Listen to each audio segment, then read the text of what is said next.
नमस्कार। खास कार्यक्रम देश देशांतर में आपका स्वागत है। मैं हूं आरफा खानम शेरवानी। केन्या के गरीसा यूनिवर्सिटी कॉलेज हॉस्टल में मचे कत्लेआम ने पूरी दुनिया को सकते मिला दिया है। जिस दरिंदगी के साथ 150 से ज़्यादा लोगों को मौत के घाट उतारा गया, वो पेशावर की आर्मी स्कूल की यादें ताज़ा करता है। खबर यह भी है कि केन्या ने आतंकी संगठन अल शबाब के ठिकानों पर हवाई हमला किया है। अल शबाब ने ही जिम्मेदारी ली थी इस हमले की। कितना गंभीर ये संकट है केन्या के लिए और इस पूरे क्षेत्र के लिए, और क्यों 90 के दशक के बाद अब वापस इस तरह की दहशत के साये में घिर गया है केन्या, इस पूरे क्षेत्र के लिए क्या मायने रखते हैं और जो सुरक्षा के जानकार हैं वो उससे कितना अहम मानते हैं, और खासकर क्या अलकायदा की ताकत को भी नए सिरे से देखा जाना चाहिए अल शबाब के इस हमले के बाद। हालांकि खबरें ये भी आ रही हैं कि इन ठिकाने जहां हैं अल शबाब के, वहां जो सरकार है वहां की वो हमले कर रही है। हालांकि इस बात से इनकार करते हुए भी हमले कर रही है कि शायद इस घटना के बदले के तौर पर ये हमले किए जा रहे हैं। मेरे साथ कई मेहमान मौजूद हैं यहाँ स्टूडियो में। मेरे साथ अशोक सज्जनहार हैं जो कि राजनयिक रह चुके हैं कई देशों में। दूसरे खास मेहमान सतीश जेकब साहब हैं, वरिष्ठ पत्रकार, तमाम बहुत सारे देशों का उन्होंने दौरा किया है जिसमें कि अफ्रीका के तमाम इलाके मौजूद हैं और केन्या भी उसमें एक शामिल है। आलोक बंसल साहब हैं हमारे साथ जो एग्जीक्यूटिव डायरेक्टर हैं SAI के, और ख़ासकर जो एक्सट्रीमिज़म और आतंकवाद के मामले हैं उन पर गहरी इनकी पड़ताल रहती है और बहुत ही बारीकी से उसकी समझ रखते हैं। एक और ख़ास मेहमान जल्द हमारे साथ जुड़ जाएंगे। सबसे पहले आलोक बंसल साहब, आपसे मैं शुरुआत करना चाहती हूँ कि ये जब सरकार और फ़ौजें हमले कर रही हैं, हवाई हमले कर रही हैं अल शबाब के ठिकानों पर, तो ये इनकार क्यों है कि ये कॉलेज के हमले का जवाब नहीं है बल्कि 2011 से जो हमारे ऑपरेशंस चल रहे थे ये उनका जवाब है? मेरे ख्याल से बेसिकली कीनिया की सरकार ये दिखाना चाह रही है कि एक नी जर्क रिएक्शन नहीं है इस हमले का। और अगर आप देखें, अल शबाब ने जो हमला किया गरीसा में, उन्होंने कहा ये इसका जवाब है कि कीनिया की फ़ौज जो है सोमालिया के अंदर जो अल शबाब पे हमले करती रही है उसका हम ये रिटेलिएशन है। तो ये दिखलाने की कोशिश कर रही है कि एक ऑनगोइंग प्रोसेस है, ये कोई नी जर्क रिएक्शन नहीं है कि इस हमले के कारण हम जो है अंधाधुंध गोलीबारी कर रहे हैं और अंधाधुंध इनके ठिकानों पर हमला कर रहे हैं। तो कीनिया ने हमला किया है, यानी आप इस जवाब को संतुलित जवाब मानेंगे? हाँ, मेरे ख्याल से। और विश्व समुदाय को ये दिखाने की कोशिश है कि जब तक सोमालिया में स्थिरता नहीं आएगी इस तरीके की घटनाएं होती रहेंगी। इस तरीके के नॉन स्टेट एक्टर्स जो हैं देशों की सीमाओं के बाहर जाके हमले करते रहेंगे। पहले भी हुए, ऐसा नहीं है कि ये पहला हमला है अल शबाब ने जो इस क्षेत्र में दूसरे देशों में किया है, और करते रहेंगे। तो इसके लिए आवश्यकता ये है कि विश्व समुदाय जिसने सोमालिया से अपने हाथ झाड़ लिए हैं कि वहाँ पे जो भी होता रहे वो एक फेल्ड स्टेट है जहाँ पे स्थिरता बनी रहे, वो नहीं चलेगा। पहले हमने मैरीटाइम पायरेसी का वो देखा जो इसी कारण, इसी अस्थिरता के चलते पैदा हुआ, और अब हम इस तरीके का जो कट्टरपंथ देख रहे हैं जो अल शबाब फैला रहा है। और अल शबाब अगर आप देखें वैचारिक रूप से अलकायदा से जुड़ा हुआ है, सैद्धांतिक रूप से अलकायदा के प्रति एलिजियंस वो करता है। तो ये एक वैश्विक कट्टरपंथ की एक धारा है, और इसको जब तक नहीं, क्या इन्हें हथियारों की ताकत या मैन पावर भी मिलती है अलकायदा से? देखिए, हथियारों की ताकत का तो जहाँ तक सवाल है कि सोमालिया आज जिस स्थिति में है वहाँ हर गुट जो आर्म्ड गुट है वो एक दूसरे से हथियार छीन रहा है, ले रहा है, और काफ़ी बड़ा हिस्सा आज सोमालिया का अल शबाब के कब्ज़े में है। विशेषकर दक्षिण जो क्षेत्र है जो कि कीनिया के साथ है, वो करीब करीब मोगादिशु तक का जो इलाका है वो अल शबाब के कब्ज़े में है। तो इसके पास रिसोर्सेज की कमी नहीं है। सोमालिया की सेना से छीने हुए हथियार इसके पास हैं काफ़ी से। बट ये जो वैचारिक रूप से जो इसको जो रीइंफोर्समेंट मिलता है वो बहुत इंपॉर्टेंट, क्योंकि आज की तारीख में हम ये समझना चाहिए कि जितने भी कट्टरपंथी संगठन हैं उनको जो आइडियोलॉजिकल रीइंफोर्समेंट है वो बहुत आवश्यक है, कि उनको ये लगना चाहिए कि जो हम कर रहे हैं इसको, इसकी सहमति है, इसको मजहब सैंक्शन देता है। बिल्कुल। सतीश जेकब साहब, जो बहुत ही दर्दनाक बात यह है कि किस तरह से चुन चुनकर लोगों को मारा गया, और ख़ासकर अगर मैं कह सकूं तो ईसाइयों को चुन चुनकर मारा गया, और किस तरह से धर्म पूछ के लोगों से उनसे जो है आयतें पढ़ने के लिए कहा गया और नहीं पढ़ पाए, उसके बाद उन्हें कितनी बेदर्दी से मारा गया। ये सब कुछ कहीं ना कहीं इंसानियत को तो ज़रूर हिलाती है, लेकिन ये जिस इलाके में ये हमला हुआ है और जिस इलाके में ये कॉलेज है, क्या आपको हैरानी है कि एथनिक सोमाली लोगों के होने के बावजूद भी इस इलाके को निशाना बनाया गया? नहीं, मुझे इस बात पे हैरानी बिल्कुल नहीं है। उसकी सबसे बड़ी वजह यह है, जैसे आपने कहा कि क्रिश्चियन से आए थे, पढ़वाने की कोशिश गई और नहीं पढ़ी तो उन्हें मारा गया। आप देखिए जो 175 के करीब लोग मारे, 48 लोग मारे गए, उनमें से ईसाइयों से ज़्यादा मुस्लिम थे जो मारे गए स्टूडेंट्स के अंदर। क्योंकि इनडिस्क्रिमिनेट फायरिंग भी हुई है, बिल्कुल हुई है। देखिए ये जो अल शबाब है वो, जैसे उन्होंने कहा था शुरू में कि कीनिया ने ये कहा कि ये नी जर्क रिएक्शन नहीं है, लेकिन उहुरु कन्याटा जो केनिया के प्रेसिडेंट हैं और जोमो केनियाटा के बेटे हैं, उन्होंने बीबीसी पे मैंने उनका इंटरव्यू देखा था उस रात को, तो उन्होंने कहा कि महज कोइंसिडेंस था कि जो हमारे स्टूडेंट्स पे जो अटैक हुआ और जो हमने एयर रेड्स किए, वो ऐसा लगा जैसे उसके बाद कहता वो हमारा एयर रेड्स का पहले ही ऑनगोइंग प्रोग्राम था, इट जस्ट हैपेंड कि हमारे यहाँ भी अटैक उसके बाद हुआ।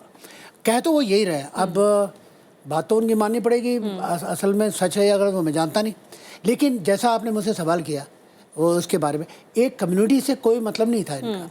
दरअसल हो क्या रहा है कि ये जैसे इन्होंने बताया अभी आलोक ने कि ये अल-शबाब जो है ये एक्चुअली एक तरह से ऑफ स्प्रिंग है, या समझिए इनका जन्म जो हुआ है वो अल-कायदा से शुरू हुआ है। और जैसे पायरेसी की इन्होंने बात की थी, आपको याद होगा जो पहला अटैक अमेरिकन शिप पे हुआ था उसमें भी ये अल-शबाब के लोग थे अल-कायदा के साथ, और इनको जो स्ट्रेंथ मिली है, हाँ उनको फंड इस वक्त अल-कायदा नहीं दे रहे। अल-कायदा एक्चुअली इस पोजीशन में नहीं है आज की तारीख में कि उसके पास इतना पैसा नहीं है। हाँ, वो ओसामा के मरने के बाद काफ़ी कमज़ोर हो गया है, लेकिन अल-शबाब मजबूत यूँ है कि उनको नाइजीरिया से भी हेल्प मिल रही है।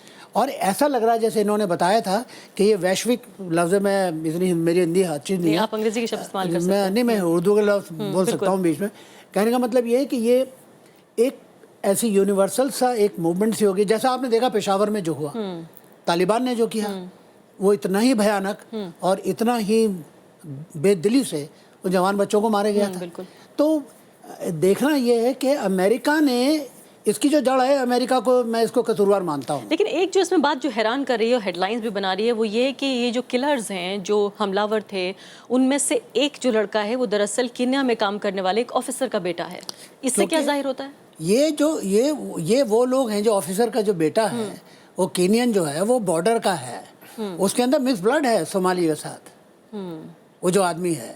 और बहुत से जो there are Muslims in Kenya who are sympathetic to al-Shabaab, जैसे कि पाकिस्तान में बहुत से ले पर्सन जो आम लोग हैं वो तालिबान से हमदर्दी रखते हैं। तो क्या केन्या में भी आप ही कह रहे हैं कि एक समुदाय के अंदर इन लोगों के लिए हमदर्दी, सिंपैथी, या कम से कम ये लेजिटिमेसी जरूर उनको दे रहे हैं कि जो आप कर रहे हैं ठीक कर रहे हैं? लेजिटिमेसी कहिए, जो मुझे कहिए, हमदर्दी तो है। जैसे जो इस्लामिक स्टेट है जिन्होंने आजकल बड़ा गजब उठा रखा है सीरिया में और इराक में, वहाँ देखिए वहाँ पे लोग वॉलंटरी करके यूरोप से जा रहे हैं, उनका क्या मतलब है जाने का, लेकिन वो मुसलमान हैं और उसको कहते हैं ये लोग ठीक कर रहे हैं। तो एक अजीब डेंजर सी जो सिचुएशन पे हिंदुस्तान से गए लोग इस्लामिक स्टेट में। तो कहने का मतलब ये है कि चाहे अल-शबाब हो चाहे इस्लामिक स्टेट हो, ये सारी जो उपज हैं ये अल-कायदा के बानी, और इन सब का कसूरवार मैं अमेरिका को ठहराता हूँ। अशोक सज्जनर जी, ये बताइए कि फिलहाल जिस तरह की सरकार की आपको स्ट्रेंथ, जो शक्ति नज़र आ रही है, क्या इतनी सामर्थ्य है कि अल-शबाब जैसे संगठनों से लड़ा जा सके? कई सालों से हम जानते हैं लड़ाइयाँ चल रही हैं, कई सालों से जो है वो एयर स्ट्राइक से लेकर आपस में जो है आमने सामने भी लड़ाई हुई है, उसके बावजूद भी इतना बड़ा हमला कर देना। हालांकि लोग ज़्यादा नहीं हैं, बताए जा रहे हैं 6 से 10 के बीच लोग हैं, लेकिन फ़ौज को वहाँ पहुँचने में, सिक्योरिटी को पहुँचने में भी 7 घंटे लग गए। इस सब से क्या जाहिर होता है? देखिए, ये जंग तो है, ये तो चलती रहेगी, क्योंकि जो भी आतंकवाद है इसके सामने कोई घुटने तो नहीं टेक सकता है, इसके जंग तो चलती रहेगी। जैसे आपने बताया और जो हम पहले जिन्होंने इसके ऊपर वक्तव्य दिया है, जो ये चल रहा है 2011 से 2012 से अल-शबाब ने अपना एलिजियंस अल-कायदा को दिया है, और अभी देखा जाए तो बड़ा लूज स्ट्रक्चर है इसका अल-शबाब का वहाँ पर। और जैसे आपने स्वयं कहा, जो एक senior official, Kenyan senior official का भी इसमें बेटा इसमें शामिल था, जो ये 5 का गुट आया था, 4 लोग मारे गए, एक को उन्होंने गिरफ्तार कर लिया। तो इससे तो ये बिल्कुल जाहिर होता है कि इस जो ग्रुप का नेटवर्क कीनिया के अंदर काफ़ी दूर तक फैला हुआ है। इसीलिए अगर आप देखें, जो पिछले 2 साल में कम से कम 200 लोग मारे गए हैं। आपने ये भी देखा होगा दिसंबर में भी ऐसा अटैक हुआ है। तो ये वाला तो ऑन गोइंग प्रोसेस है, परंतु इसमें इसको देखकर एक तो हमको हौसला और एक कॉन्फिडेंस ये मिलता है, जो अगर आप देखें 2006 में अल-शबाब की स्थापना हुई थी और 2006 से 2011 तक वो कैसे पूरे सोमालिया में अपना आधिपत्य जमा पाए थे, काफी उन्होंने उसको कंट्रोल में कर लिया था। परंतु जब से ये अफ्रीकन यूनियन ने 2011 से मिलकर सारे फोर्सेस वहां पर गए, तो अब कुछ कुछ पॉकेट्स में, कुछ कुछ टुकड़ों में इनका कंट्रोल है। और इसीलिए उनको ये बहुत महसूस होता है, जो कीनिया ने अफ्रीकी संघ के साथ मिलकर क्यों यहाँ पर आए और ये अल शहाब के अगेंस्ट ऐसा किया, जिससे कि इनकी ताकत में बहुत कमी आई है। तो इसीलिए जैसे जो प्रश्न आपने पूछा, ये जंग तो चलती रहेगी। लेकिन आलोक बंसल साहब कह रहे हैं कि सोमालिया से अलग करके नहीं देखा जा सकता, और कहीं ना कहीं वापस हमारा ध्यान इस तरफ डालने की कोशिश है, ले जाने की कोशिश है कि भूल ना जाएं वहाँ जो कत्लेआम हो रहा है, वहाँ जो दिन रात जिस तरह के हालात देखने को मिल रहे हैं। कीनिया ने हमें याद दिलाई एक बार फिर सोमालिया की। जी बिल्कुल, ये वाला तो हमको, ये तो पूरे इंटरनेशनल कम्युनिटी को साथ में मिलकर टेररिज्म का सामना करना पड़ेगा। ये तो है नहीं जो एक देश वहां पर कर पाए, वही तो भारत का हमेशा से ये रहा है। लेकिन कहीं ना कहीं दलील ये भी दी जाती है कि टेररिज्म अपनी जगह जरूर है, लेकिन सिक्योरिटी की जो अपनी समस्याएं हैं, यानी कि जो पॉलिटिकल इश्यूज हो सकते हैं, वहाँ लोगों के जो राजनीतिक मतभेद हैं, जिसकी वजह से वो हमदर्दियां पनपती हैं अल शबाब जैसे दरिंदों के लिए भी, वो क्यों ना दूर करने की कोशिश की जाए। जो इकोनॉमिक डिस्पैरिटी है, जो आर्थिक इतनी बड़ी खाई है वहाँ अलग अलग समुदायों के बीच, वो क्यों ना कम की जाए। नहीं, वो तो देखिए, डेवलपमेंट, विकास, ग्रोथ और शांति, पीस और सिक्योरिटी, ये दोनों साथ में चलना पड़ेगा। ऐसा नहीं है जो आप कहें जो हम इसके ऊपर ध्यान नहीं देंगे, शांति के ऊपर या सुरक्षा पर ध्यान नहीं देंगे, डेवलपमेंट करना चाहिए। ये दोनों तो साथ साथ चलेगा। और जब तक आपके पास देश में, किसी भी देश में शांति नहीं होगी, तब तक आप विकास नहीं कर पाएंगे। और शायद इस तरह की जो आतंकवादी घटनाएं हैं या आतंकवादियों के प्रति हमदर्दी है, वो भी बढ़ सकती है। वो भी बढ़ सकती है, परंतु इस केस में जैसे मैंने कहा, अगर आप देखें जो इसका क्या वो रहा है, क्रम क्या रहा है 2006 से अब 2015 तक, 2006 से लेकर 2011 तक ये बहुत ही अपनी बुलंदी पर था। और 2011 के बाद 2012 में इसका एलिजेंस वहां पर शिफ्ट हुआ अलकायदा में, तो उसके बाद इसमें इसके कंट्रोल में इसके गिरावट आई है। जी बहुत कमी हुई। सुरेश गोयल भी हमारे साथ जुड़ गए हैं और राजदूत रह चुके हैं खासकर कई अफ्रीकन देशों में। सुरेश गोयल जी, ये बताइए कि जिस तरह से फिलहाल हालात हम देख रहे हैं, दुनिया हैरान है। याद आ रहा है नैरोबी में आया जो पहले घटना हुई थी 2013 की, जो शॉपिंग मॉल की घटना है, बहुत सिमिलर जो है वो काफ़ी हद तक जो पैटर्न है वो वैसा नज़र आ रहा है। 67 पीपल जो लोग थे वो उसमें मारे गए थे, और अब जो है वो 150 के आसपास लोग मारे गए हैं। आप इस घटना को किस तरह से देखते हैं? जो हुआ काफ़ी दुखद हुआ। वो तो इससे पहले इसके बारे में बात हो भी चुकी है, लेकिन जहाँ तक मेरा ख्याल है, मैं देखता हूँ इसको कि 2006 से शुरू हुआ और धीरे धीरे अब जो ये छुटपुट झट्टा घटनाएं हो रही हैं, ये कोई अब लगता नहीं है कि एक सरकार को बदलने के लिए, सरकार को अपने काबू में करने के लिए या अपनी गवर्नेंस बनाने के लिए एफर्ट हो रही है। ये सब एक, मेरे को लगता है कि जो एक लास्ट डिच डेस्परेट एफर्ट है कि उनका इन्फ्लुएंस बना रहे यहाँ पर अभी ये, और उस एफर्ट में ये जो कर रहे हैं कि जितनी भी कोशिश हो, जितनी भी मारकाट हो, जितना भी ये ब्रूटैलिटी हो, जितना भी काम हो, वो कर रहे हैं खाली अपना एक असर दिखाने के लिए। लेकिन जहाँ तक अगर देखा जाए उनका जो असर है कि पब्लिक के ऊपर कितना असर है, वो असर मेरे ख्याल है पहले से काफ़ी कम हो चुका है। गवर्नमेंट में उनका कोई ख़ास रोल दिखाई नहीं देता है। एक एफिलिएशन है अलकायदा से, उसको यूज़ करते हैं। तो अल शबाब खाली अब एक टेररिस्ट ऑर्गेनाइजेशन रह गया है, जिसका खाली एक मकसद बस टेररिज्म ही रह गया है। लेकिन बात तो इस बात पे हो रही है कि जो सोमाली अफसर का बेटा है वो भी इसमें शामिल है, तो कहीं ना कहीं जो समुदाय है उसकी हमदर्दी भी इसके साथ साथ आ रही है। जी नहीं, मैं सोमाली अफसर का बेटा साथ में होने का मतलब ये नहीं है कि समुदाय की हमदर्दी भी उनके साथ में नहीं। सवाल ये उठ रहा है कि उसके पास क्या उद्देश्य होगा। वो आतंकवादी नहीं था, या वो अलकायदा को नहीं जानता था, या उसके पास एक बेहतर जिंदगी का सपना था। उस सब के बावजूद वो क्यों आतंकवादियों के साथ मिलेगा? काफ़ी सारा हमारा युवा वर्ग ऐसा होता है, मिसलेड भी होता है, कुछ इक्के दुक्के लोग होते हैं, उनकी अपने ख्याल होते हैं। मेरे ख्याल है मैं एक सोमाली अफसर का बेटा उसके साथ होने का मतलब ये हरगिज़ नहीं निकालूंगा कि उनकी सरकार में कोई असर है या काफ़ी सारा एक तबका उनके साथ में है, ऐसा नहीं है। ये बेसिकली एक छोटे मोटे अब ये चलता जा रहा है उनका कि अपना असर दिखा रहे हैं वो, लेकिन मेरे ख्याल है गवर्नमेंट में, सोसाइटी में उनका इतना बड़ा असर मुझको नहीं दिखता है। जी, लेकिन सुरेश गोयल जी, इसके अलावा दो सवाल और महत्वपूर्ण उठ रहे हैं। पहली बात तो ये कि क्या आप ये कह रहे हैं जिस तरह से घटता असर है, जिसको अशोक जी भी यहाँ पे कह रहे हैं कि 2011 से अगर अब तक देखा जाए तो तमाम कार्रवाइयों का असर हुआ है, क्या जो वेस्टर्न हेल्प मिली है, जो पश्चिमी देशों की, खासकर अमेरिका की जो मदद मिली है, क्या उससे फ़ायदा पहुँचा है? और दूसरी बात ये भी महत्वपूर्ण है साथ साथ कि इंटेलिजेंस काफ़ी मजबूत मिल रहा था इस घटना का, उसके बावजूद भी घटना हुई है। जी, इसमें इंटेलिजेंस का काफ़ी बड़ा रोल रहा है कि इंटेलिजेंस से जो घटनाओं की जानकारी मिलती रही है, उसको बिल्कुल रोक तो नहीं पाए, लेकिन हाँ, कम से कम फ़ौरन ही उसके बाद में जो लोग इसके पीछे जिम्मेदार थे उनको देखा गया, उनको पकड़ा भी गया। वेस्टर्न मदद कितनी जिम्मेदार है, कितनी जिम्मेदार नहीं है, इसके बारे में कहना बहुत मुश्किल है। ये जितनी भी टेररिस्ट ऑर्गेनाइजेशन है, जब तक कि वहाँ के जो लोकल पॉपुलेशन है, जो वहीं के लोग जो हैं, जब तक कि वहाँ की सरकार उनसे वो अलग नहीं हो जाए, तब तक ये कामयाब नहीं हो सकती है। जी। और ये लोकल तौर पर मैं देख रहा हूँ कि उनकी सपोर्ट काफ़ी पहले से कम हो गई है। बिल्कुल। सतीश जेकर जी, एक बहुत संवेदनशील सा सवाल है लेकिन पूछा जाना ज़रूरी है। मैं दो अखबारों का कम से कम पढ़ रही हूँ जिसमें न्यूयॉर्क टाइम्स को हम कोट कर सकते हैं। उसमें आर्टिकल की शुरुआत इस तरह से की गई है जैसे कि ये दुनिया के ईसाइयों पर हमला है। क्या आपको लगता है कि जिस तरह से, और ख़ासकर बराक ओबामा साहब से शिकायत भी की गई है कि उन्होंने अपने स्टेटमेंट में ईसाई शब्द का इस्तेमाल नहीं किया है, आपको क्या लगता है कि वाकई जिस तरह से आतंकवादी इसे देखने की कोशिश कर रहे हैं, जिस नज़र से, क्या मीडिया भी उस नज़र से देख रहा है? मैं नहीं समझता कि ये सच है। दूसरी बात यह है कि ईसाइयों के ख़िलाफ़ नहीं है। दरअसल ये जो फिनोमेनन है जो हम जिसकी आज चर्चा कर रहे हैं केनिया में और अल-शबाब की, ये एक तरीके से मुझे याद है कि जब मैं कॉलेज से निकला था तो हमारे यहाँ PL 480 का वीट आता था अमेरिका से।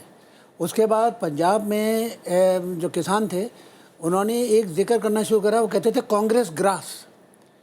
तो हमने पूछा कांग्रेस ग्रास क्या? तो वो ये कि जो वीट आता था उसके साथ वहाँ की कोई ग्रास आती थी, वो पूरे खेतों में फैल गई थी हर जगह, and it became a big thing. तो ये जो कांग्रेस ग्रास का उदाहरण मुझे यहाँ यूँ देना पड़ रहा है, अल-कायदा बना, ये वहाँ से शुरू हुआ अफ़गानिस्तान से, उसकी सपोर्ट जो थी वो पूरी CIA ने दी थी। उसके बाद जो इराक़ में हुआ, उसके बाद वहाँ पर ये जो फंडामेंटल ग्रुप्स थे, रेडिकल ग्रुप्स थे, वो या तो उनके साथ जुड़ गए या उन्होंने अपनी ऑर्गेनाइजेशन बनाई। उसके बाद इस्लामिक स्टेट वहाँ पे शुरू हो गया। यहाँ पे आप देखिए ये जो है शाल शादाब ये है, और वहाँ बोको हराम, ये सारे के सारे रेडिकल और बड़े डेंजरस, बड़े ख़तरनाक, ये सारे के सारे चारों तरफ घूमे। अब बहुत बेरहम भी हैं, ब्रूटल भी बहुत है। बहुत ज़्यादा। और अब बात होती है कि साहब अमेरिका हर जगह हेल्प करे। अमेरिका की अपनी मुसीबत है, उसकी इकोनॉमी सुधरने में नहीं आ रही, किस किस को सपोर्ट करेगा? लेकिन ये बड़ा सीरियस मैटर इसलिए है कि इसकी तरह जो मिसगाइडेड यूथ, जैसे गोयल साहब ने जिक्र किया, और वो मिसगाइडेड यूथ जो हैं वो हर तरफ से, हिंदुस्तान से भी ऐसे ऑर्गेनाइजेशंस से इंस्पायर होते हैं और वो सोचते हैं कि वो भी उसका एक पार्ट बने। तो it's a very dangerous thing. ये यूनाइटेड नेशंस के under their aegis, it should be a sort of a universal effort should be made where everybody should contribute to stop this tendency. Otherwise, this killing will become even worse. जैसे गोयल साहब कह रहे हैं कि वो कम हुआ है, मैं समझता हूँ ये कम नहीं हुआ है, बल्कि और बढ़ेगा। जी, आलोक बंसल जी, एक जो दूसरी शिकायत है वो ये है कि जो आउटरीच होना चाहिए था, जो शार्ली एब्दो के वक्त पे हुआ, जो पेशावर में जो घटना हुई आर्मी स्कूल पर उस वक्त हुई, क्यों केन्या को लेकर ये जो इनडिफरेंस है, या हिंदी में कहें तो जो तटस्थता है, वो क्यों है, क्या वजह है? देखिए, ये तो साफ जाहिर है, अगर आप हमारे देश के मीडिया को ही देखें, आपका चैनल कर रहा है प्रोग्राम, अधिकतर चैनल्स ने इस पर कुछ नहीं दिखाया। तो एक अनभिज्ञता है इस टाइम, जो पश्चिमी देशों का जो प्रभुत्व है वो इस कदर है कि पश्चिम में छोटी सी भी घटना होती है तो बड़ी दिखती है। और महत्वपूर्ण बात यह है कि आप ये देखिए, सोमालिया के अंदर हज़ारों मार दिए गए अल-शबाब के द्वारा। सोमालिया की आजकल कोई बात भी नहीं करता। अगर ये घटना नहीं होती तो अल-शबाब को लोग बात भी नहीं करते अंतर्राष्ट्रीय मीडिया के अंदर। तो ये एक सबसे बड़ी बात है कि सोमालिया को जिस तरीके से उन्होंने एक तरीके का इंटरनेशनल ब्लैक होल बना दिया था कि जिसके बारे में कोई उसमें कोई इंटरफेरेंस नहीं करना चाह रहा, वहां पे जो अस्थिरता है उसके बारे में कोई नहीं कर रहा। लेकिन क्या सारे प्रोटेस्ट जितने भी प्रदर्शन अगर होने चाहिए तो क्या मीडिया ड्रिवन होने चाहिए? अगर एक दफा को मान भी लें कि ये मीडिया की गलती है या उतनी प्रमुखता के साथ नहीं उठाया गया जितना उठाया जाना चाहिए था, तो एक्टिविस्ट को क्या हुआ, कार्यकर्ताओं को क्या हुआ, जो सामाजिक कार्यकर्ता? देखिए, एक तो अनभिज्ञता हमारे इस वक्त विश्व में ज़्यादा है। लोग जो है अपने इमीडिएट नेबरहुड के आगे ज़्यादा नहीं बढ़ रहे, और मीडिया एक बहुत बड़ा टूल है जो लोगों को इसके बारे में जागरूक करता है और उनको प्रोटेस्ट करता है। मैं यहाँ दो बात और कहना चाहूँगा। एक, आपने आर्थिक विषमता की बात की, उसका जिक्र करना चाहते हैं। देखिए, आर्थिक विषमता कोई बहुत बड़ा मुद्दा नहीं है कीनिया में। अगर आप ये कहना चाहें कि एक कम्युनिटी कोई हैव नॉट है और एक नहीं, कम्युनिटी, सोमालिया का जिक्र कर ले। नहीं, सोमालिया में तो खैर अभी सरकार ही नहीं है, और सोमालिया में तो जो चल रहा है एक अस्थिरता का दौर है, और वहाँ कई ऐसे वॉरलॉर्ड्स पहले से ऑपरेट कर रहे हैं, और उस अस्थिरता के दौर में जैसे अफगानिस्तान में तालिबान का प्रभुत्व हुआ था, वैसे ही सोमालिया में इस अस्थिरता के दौर में जहां कोई स्थिर सरकार नहीं थी, अल-शबाब का प्रभुत्व हुआ है। लेकिन कीनिया के अंदर, जैसा कि आपने कहा, कुछ कीनियन लोग उनके सिंपैथाइजर्स हैं। कीनिया के अंदर कोई ऐसी आर्थिक विषमता नहीं है कि कोई एक विशेष समुदाय के लोग उसके प्रति सिंपैथेटिक हों। ये विचारधारा है, और इस विचारधारा को समझना पड़ेगा। We can not brush it away. लोग सोचते हैं कि विचारधारा का आकर्षण नहीं है, पर विचारधारा का आकर्षण है। इसी कारण लोग प्रभावशाली परिवारों से कई लोग जो हैं, कई युवक जो हैं, ऐसी विचारधारा के साथ जुड़ जाते हैं। जैसे आपने कहा, इस अफसर का बेटा क्यों जुड़ा, तो ये हमें एनालाइज करने की आवश्यकता है कि ये क्या प्रोपेगेंडा है। काफी महत्वपूर्ण सवाल है जिसके साथ हमने बहस की शुरुआत भी की थी। सुरेश गोयल जी, क्या आप इस बात से सहमत हैं कि वाकई केन्या की ज्योग्राफी जो है वो बहुत सारे एक्सट्रीमिज्म के लिए, आतंकवाद के लिए जिम्मेदार हो रही है? चाहे वो सोमालिया का हम जिक्र कर लें या साउथ सुडान का हम जिक्र कर लें, कहीं ना कहीं जो स्पिल ओवर है, जो बिखराव है, वो केन्या में नजर आ रहा है, और उसको जो हवा देने का काम कर रही है वो इस तरह की विचारधारा जो अलकायदा फैलाता है। मेरे ख्याल है कीनिया की कोई ज्योग्राफी कोई ऐसी खास तो नहीं कह सकते हैं कि उसकी वजह से वहाँ पर इस तरह की विचारधारा वहाँ पर फैले। आप ये समझ लीजिए कि हाँ, अगर सोमालिया उसका नेबरिंग कंट्री है तो ये तो खैर वो चेंज नहीं कर सकते हैं। और सोमालिया में जो है जो झगड़े हुए वहाँ पर जो अस्थिरता है, जिस तरह की अस्थिरता है, उसकी वजह से वो अस्थिरता जो आसपास के देशों में है वो फैलेगी। उसके बारे में ये कहना कि नहीं उसको रोक सकते हैं, वो बहुत मुश्किल है। लेकिन मेरा ख्याल है कि जो ये फैल रही है अलगाववादी, जो इस तरह की जो गतिविधियाँ फैलती हैं, उसको अब धीरे धीरे मेरे ख्याल है लोगों में भी समझ में आ रही है कि जहाँ तक हो रहा है ठीक है, हुआ है ये, लेकिन इससे कोई खास फायदा हासिल होने वाला नहीं है। एक तो बात ये है, और दूसरी बात ये है कि एक चीज़ जो उसके बिल्कुल अगेंस्ट है, वो जो हो गया है ये समहाउ जो टेररिस्ट ऑर्गेनाइजेशंस हैं उनको ये लग रहा है कि एक किसी भी कंट्री की सिक्योरिटी को जी भंग करना बड़ा आसान सा काम हो गया है ये। तो कोई भी चीज़ करना हो, कुछ भी करना हो, आप 4 गन उठा करके किसी मॉल में घुस जाइए। काफ़ी इस तरह के इंसिडेंट बढ़ने शुरू हो गए हैं जी। लेकिन वो इंसिडेंट की गवर्नमेंट से या सोसाइटी के ऊपर क्या इन्फ्लुएंस है, वो नेगेटिव ज़्यादा बढ़ता जा रहा है। बिल्कुल। जी हाँ, अशोक सजना जी, ये बताइए कि फिलहाल यहाँ से आपको ये हालात कहाँ जाते हुए नज़र आ रहे हैं? क्या आपको लगता है कि अपने आप में इसको एक घटना माना जाना चाहिए, या आपको लगता है कि बदले की कार्रवाई सरकार की तरफ से और फिर शायद अल-शबाब की तरफ से हम आगे जो है हालात बदतर होते हुए देखेंगे? देखिए, मैं तो इसको देखूंगा जो ये एक प्रोसेस है जो चल रहा है। जैसे मैंने पहले भी कहा, 2011 से ये शुरुआत हुई है, 2012 में उधर से इनका एफिलिएशन हुआ अलकायदा से, तब इन्होंने थोड़ा सा और ज़्यादा तूल पकड़ा है। परंतु अगर आप देखें, पिछले 2 साल में करीब 200 लोग मारे गए हैं कीनिया में। ये वहाँ से बॉर्डरिंग एरियाज़ में आते हैं और ऐसे अटैक करते हैं जैसे आपने कहा। और ये कीनिया को भी अब देखना पड़ेगा, सोचना पड़ेगा। जैसे आपने स्वयं जिक्र किया था, जो इसमें इंटेलिजेंस का थोड़ा ज़्यादा असर होना चाहिए था। उनको मालूम था जो किसी यूनिवर्सिटी टाउन में, गरीसा टाउन में ऐसा इंसिडेंट होने वाला है, परंतु फिर भी इनको इतनी देर लगी। और न सिर्फ इतना, बल्कि घटना के 7 घंटे बाद तक वहाँ कोई नहीं पहुंचा। जी, नहीं, यानी जो घायल हुए लोग होंगे वो भी मर गए होंगे। जी, देखिए, वो उन्होंने बताया तो सही। अब जैसे गवर्नमेंट कहती है जो वहाँ पर 800 स्टूडेंट्स थे, 800 स्टूडेंट्स में हमने 663 स्टूडेंट्स को हमने बचा लिया। तो हमारा जो रिएक्शन टाइम था, हमारा रिस्पांस टाइम था, वो बड़ा अच्छा था।